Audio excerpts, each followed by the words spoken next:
మేకా రామకృష్ణ గారిని మాట్లాడవలసిందిగా రిక్వెస్ట్ చేస్తున్నాం. సార్, మీరు ముందుండి మాట్లాడడం స్టార్ట్ చేస్తే మేము వెనకాల అందరం ఫాలో అవుతాం ప్లీజ్.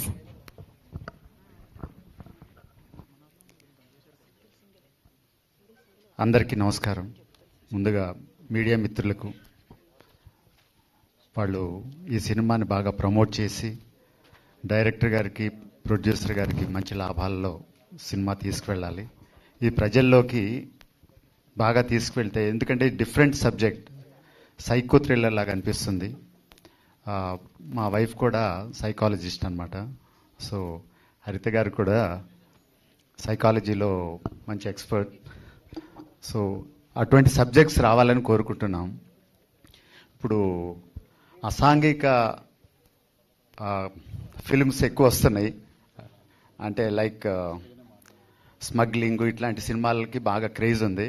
ఇక నుంచి ఫ్యూచర్లో సైకో థ్రిల్లర్ ఒక ఫ్యామిలీస్కి కానీ ఒక సమాజానికి ఉపయోగపడే సినిమాలు రావాలని కోరుకుంటున్నాను.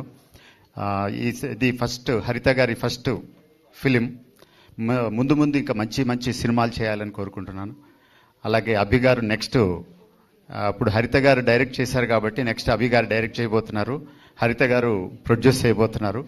ఆ సినిమాల్లో కూడా మేము క్యారెక్టర్స్ చేయబోతున్నాం. ఈరోజు వండర్ఫుల్, నిజంగా పాన్ ఇండియన్ ఫిలిం లాగానే ఉంది ఇది. ఎందుకంటే ఈ సినిమాలో యాక్ట్ చేసిన చాలామంది పాన్ ఇండియన్ స్టార్స్ ఉన్నారు. మలయాళం నుంచి, తమిళ్ నుంచి, తెలుగు, హిందీ, కన్నడ, ఇలా. So really it's a pan Indian film. ఈ ఫిలింని అందరూ ఆదరించి మంచి లాభాలు తీసుకురావాలని కోరుకుంటూ, మంచి ప్రేక్షకులకు దగ్గరికి చేర్చే బాధ్యత మీడియా మిత్రులకి ఉంది. వాళ్లే ఈ ఫిలింని ప్రజల్లోకి తీసుకువెళ్లాలని కోరుకుంటూ, హరిత గారికి, అభి గారికి, మిగిలిన టీం అందరికి కూడా అభినందనలు తెలియజేస్తున్నాను. నా తోటి నటీనటులకు కూడా కంగ్రాచులేషన్స్. ఫ్యూచర్లో హరిత గారు, అభి గారు ఏ సినిమా తీసినా మా అందరికి వేషాలు ఇవ్వాలని కోరుకుంటూ thank you very much. Thank you sir, thank you so much. Next Rajasekhar గారిని మాట్లాడవలసిందిగా రిక్వెస్ట్ చేస్తున్నాం.